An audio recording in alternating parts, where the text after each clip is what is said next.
顾总，真的是我的话给你带来了灵感吗？给了我一些启发。可太开心了！没想到我画的花还能给您带来灵感。不仅是你画的花，还有你的生活态度。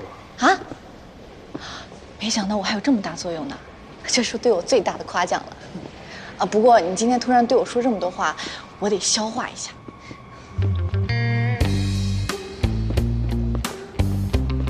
夏明啊，顾总，我现在允许，以后你都可以叫我老板。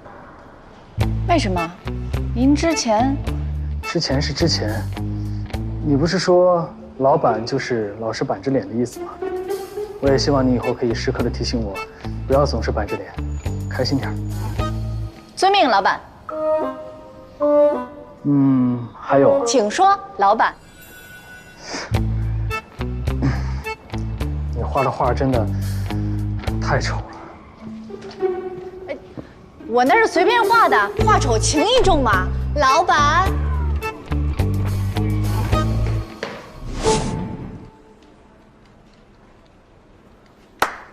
各位，度假村那个项目2天后正式签约。签约？这么说项目又成了？成了。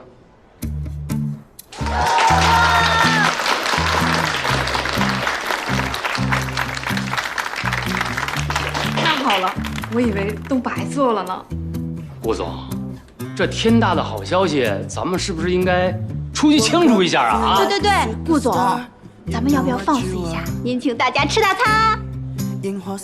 可以啊，曼琳，跟大家商量一个地方，我来买单。那您也要参加？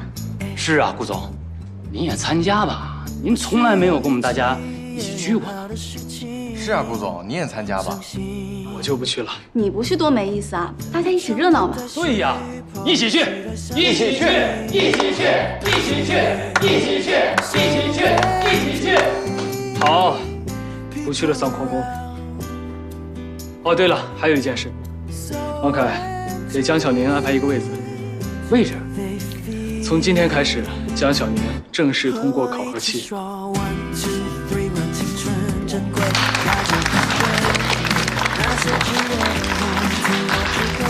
谢谢老板，谢谢大家。